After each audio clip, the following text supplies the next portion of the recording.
Welcome to my review for the 1957 Hammer horror film, The Abominable Snowman, directed by Val Guest and starring Peter Cushing. Now, this one is about this flower expert, John Rollison, who's up in the Nepal mountains looking for these rare orchids with his wife and research assistant. But meantime, there's a group of Americans coming up behind them on the mountain who are going on a Yeti expedition. And with Yetis being something of a passion project for Rollison, he agrees to break off and go with the Americans, much to the consternation of his attractive wife, played by Maureen Connell. But these guys go off anyway, looking for the Yeti, whilst all the time trying to survive the hostile territory and adverse weather conditions. Now, I'll just mention my biggest negative about this film straight away, just to get it done and dusted, which is the sound. I've seen this film a couple of times in the last 2 years, and it just sounds really tinny on my ears. I don't know if it's the wind effects mixed in with the dialogue, or just the fact that it's a really old movie. I'm not sure, though. I don't have this issue with other Hammer horror films, so just one of those things. But visually, it looks good. It doesn't bother me that the film's in black and white.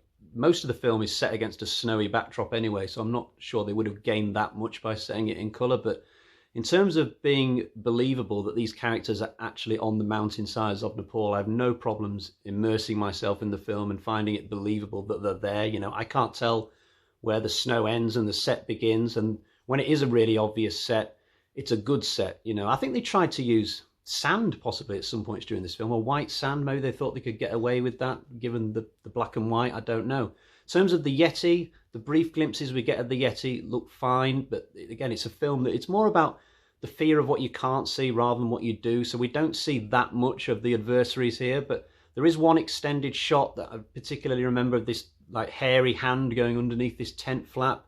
I mean, wouldn't the Yeti just kind of punch through it if this was real? But anyway, one of the side characters who gets closest to the Yeti in this film is actually played by Robert Brown, who went on to play M for a while in the James Bond films. I'm a big James Bond fan, so I'm surprised I didn't recognise his younger self in this film, but I just didn't. And it was only after the movie that I was looking at the cast list, I thought, oh, Robert Brown, really? Cool. I think the big dilemma at the heart of this film is, should we as humans go to all four corners of the earth pursuing these rare species just for the sake of cataloguing them or profiting from them, or should we just leave them well alone? And I think the movie kind of comes down on the side of leaving them alone, really. I mean, you come to the realisation towards the end of the film, and I'm getting into spoiler territory now, but this film is 63 years old. You know, this film could actually turn 100 with me still alive. I think I'll be 77 when this film turns 100, so I'll try and stay healthy so I can enjoy the celebrations. But anyway, at the end of this film, you realise that the characters are only really dying because of their own silliness from being out here in the first place. So one of them dies in a bear trap that the group previously set from an expedition from before. Another one just falls off the mountain randomly, and so on. They're not actually killed by the Yeti. And I think it's interesting that Cushing's character, Rollison, is the one trying to rein the Americans back a bit. Their leader, I think played by Forrest Tucker, he just wants to go gung-ho, use weapons, dive in there, go for the throats of these Yetis. And Rollison's a bit more conflicted. You know, he's not sure that they're doing the right thing. The same year that this film came out, The Curse of Frankenstein also came out, and Cushing was playing a character almost on the other foot. You know, he was this scientist trying to exploit this science and bring people back to life, and his friend was trying to rein him in. So in The Abominable Snowman, he's playing the other role, the guy trying to rein the aggressor back in. So a good bit of difference between the two roles there for Cushing, but he's such a good actor, he can play black or white, it makes no difference to him. I think my favourite scenes in this movie are kind of the quieter ones, where the characters are just sort of sat around having theoretical discussions over a smoke near the rocks, or sat around the campfire. You know, during the more chaotic scenes where characters are running around panicking, I think the movie kind of struggled to make the action believable. You know, there's a couple of scenes where at least a couple of times there's meant to be an avalanche and the snow doesn't look like it's coming down from more than about 20 foot high. You know, you've got these bandit attacks where the guns sound like they're from those old westerns, you know, where they bounce off the rocks, but it's sort of endearing at the same time, if you know what I mean. But the main enjoyment of the film is just the atmosphere and suspense of following these characters as they're getting further and further away from the monastery, and not knowing, especially the first time you watch the movie, just how dangerous these Yetis are and how dangerous this situation is going to be. Would I recommend this film? I think if you're going to have a big Hammer marathon, then by all means put this on your list of films to watch.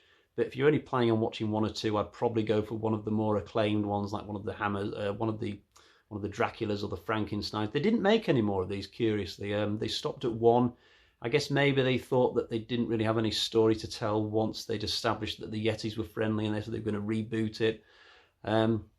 I think it's a good entry point for kids, potentially, when it comes to horror. I mean, I noticed that when I got my DVD, it's a PG. Now, you don't get many horror films that are PG nowadays, so I don't know, it did actually cross my mind to let my 9-year-old watch it, and I kind of didn't in the end, but I was thinking about it. But on the whole, it's not a bad film for its age. It's not bad at all. You know, it's very bare bones. It's not very gory. It's not got the greatest of threats in terms of the Yetis, because they don't turn out to be, you know, it's not exactly Christopher Lee's Dracula at the end of all this, really real big danger, you know. So, but anyway, let's see what score we have from the Bag of Terror.